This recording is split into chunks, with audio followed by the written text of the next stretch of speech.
Welcome to the ParentLife Podcast. My name is Jason Stanland. I'm the middle school pastor here at Fruit Cove Baptist Church in Jacksonville, Florida. This is a weekly resource for parents who are trying to raise godly children.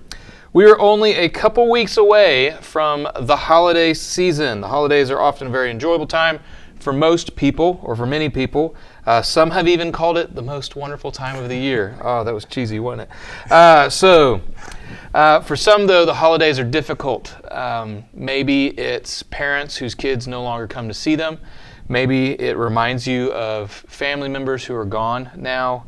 But for many people, the holidays can lead to what's sometimes referred to as the holiday blues or something like that. So this week we've got Doug Kowieski joining us again. Doug is the director of the Cove Family Counseling Center here in Jacksonville, Florida, which is a ministry of Fruit Cove Baptist Church. And so we're going to talk a little bit about this holiday depression. So Doug, thanks first and foremost just for being here, joining us. So what is holiday depression? Can you just kind of give us that I idea? think you encapsulated it pretty good when you said the holiday blues. It's something that somebody could be triggered by the fact that they're no longer with their family anymore, or even stress of like trying to afford stuff for the holidays.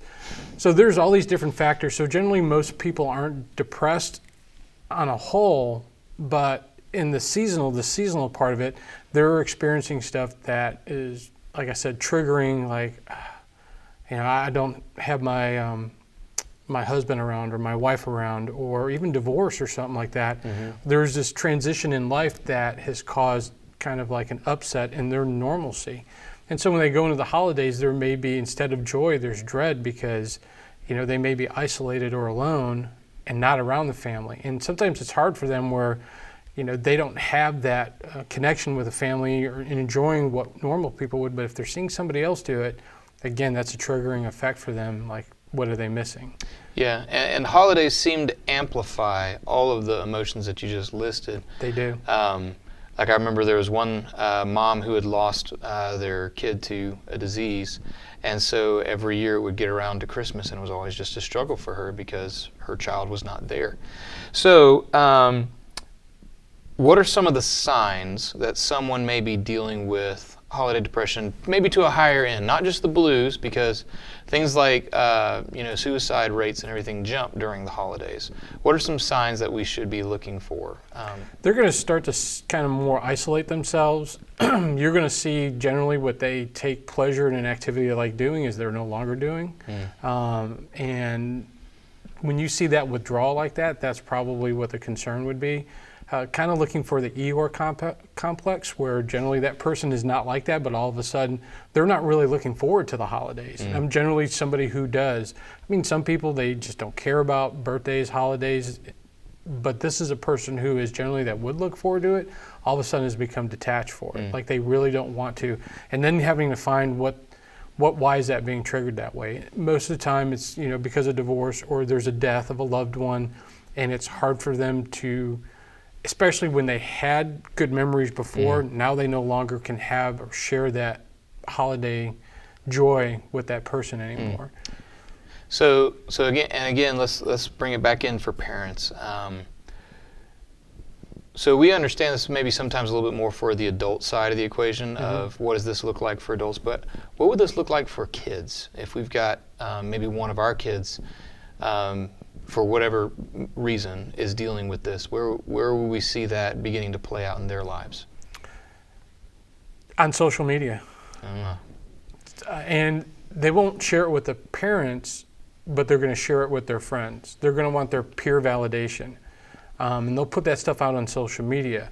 But then that's where the parents have to start noticing differences in their behaviors, normally what they usually do. And that's how you become aware of that they're dealing with this, that they may not look forward to it. And generally, like you're talking about kids, it's either the death of a parent, they're really not looking forward to it, or it could be a divorce that's fairly recent. Yeah. And going into the holidays is just not going to be enjoyable, because that for them creates stress, that if they're having to go between mom and dad's house, what is the holidays going to look like? And if those parents aren't getting along in a divorce setting, that puts those kids in the middle of that stress. So that's one component. Again, not having either one of the parents around, they may not look forward to it because they're still dealing with a lot of grief and loss in that. Mm-hmm.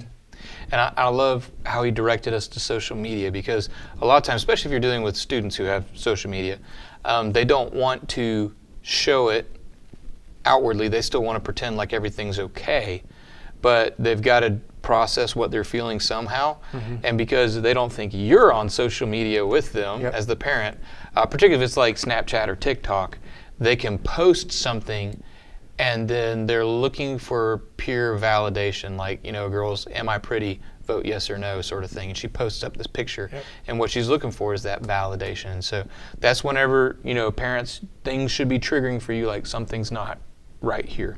So as Christian parents, not just to our kids, but even people in our community, if we see a neighbor or someone else in our community that we know and they're struggling with this, what are some practical ways that we can just love on our community? Being connected. I think that's probably the biggest way that we can really show the love of Christ, is just being able to walk beside them. Because if there's a kid primarily that's dealing with the holiday blues or the depression, that's affecting the parents. Mm-hmm. And they're going to be like, I don't know what to do. And what we can do is we offer the counseling through the Cove, the divorce care and the grief share, and those aspects. That addresses, even for the adolescents, they're welcome to come to these events of how do you survive the holidays in those situations. As Christian parents, we could come up and offer like, hey, my church offers this, or this may be some help. And the schools have resources too that the kids can go to while they're there. And that's something that we would just speak into our kids, and especially in the adolescent age range, they gravitate to their peers a lot, rather than seeking like parental or adult guidance and stuff. So as an adolescent, if you have a friend going through that, it's to encourage them that they need to go and seek adult guidance, because peers are great for encouraging and stuff, but they lack the wisdom and the maturity skills to be able to walk a kid through what they're going through. And their heart is there to want to help their friend, but the best thing they can do is say, hey, this person or going this place is going to be better to help you with that. And the good thing about holiday blues, and it's like it's not going to be across the board that they're going to be depressed. There are people who are clinically depressed. It becomes a worse time of this year for them. Those that just encounter that holiday depression, after they get through it, then they tend to do better off, because they're past that kind of like hump that they're not looking forward to. And I want to go back to what you said about connection. I feel like we tend to push on past that because we're all very busy around the holidays, right? We're preparing for the next Christmas party, or going to some business party or something like that, or the kids have got their Christmas program at school. And so we're constantly going through that. Maybe we don't even realize that somebody around us is dealing with this issue, but just being connected and inviting people into our homes, inviting them into our families, I think makes a big difference. And I was just going to say that. So that kind of more interpersonal and relational and intentional doing that is what is primary with the connectedness. It's just because, we all do get busy and everything. Inviting somebody over, like, hey, why don't you come over to our house with my family? And, hey, how about we hang out on this day or something? And that feels them like they're connected, because the other side of that, what makes that holiday depression, holiday blues worse, is isolation. Like leaving them, that person being home alone or by themselves and just dwelling on it and just ruminating on negative thoughts and stuff. So adding elements of encouragement, positivity, and just letting that person know that no matter what their situation is, as a body of Christ, it's an extended family. Like, hey, you may be going through something, but I'm here to walk with you through it. And if you're suffering some way, let's do this together. Right? So parents, I hope this, and I say parents, but I really mean more of us than just that. Maybe even grandparents. If there's a family that's moved into your community and they're from out of state and their family's all out of state, hey, become surrogate grandparents. Invite them into your home. Let the kids make sugar Christmas cookies and decorate with you. You can actually get a lot of work out of somebody else's kid to put up your own Christmas decorations for lights. I'm just saying, it's a good idea so long as there's connection. That's all they need. So be mindful this Christmas that God may have put you in a situation with somebody to minister to them, to love to them. And for our own kids, as they're facing that, not just if they're dealing with the holiday depression, but if they have peers that are dealing with it. Like you said, maybe it's a recent divorce or even a recent move, and now all the holiday experiences that they used to experience in another part of the world, they no longer get to experience. How can we love and reach out to our community? I hope this has been a good episode for you, that God is beginning to speak in your life as to how you can engage our community with the gospel at this specific time. If you would like to interact with us, you can always email us at ParentLife@fruitcove.com. We would love to hear stories about what God is doing through you as part of this ministry. If you'd like any more information about Fruit Cove, you can go to fruitcove.com. And as always, thank you for joining us, and we'll see you next week.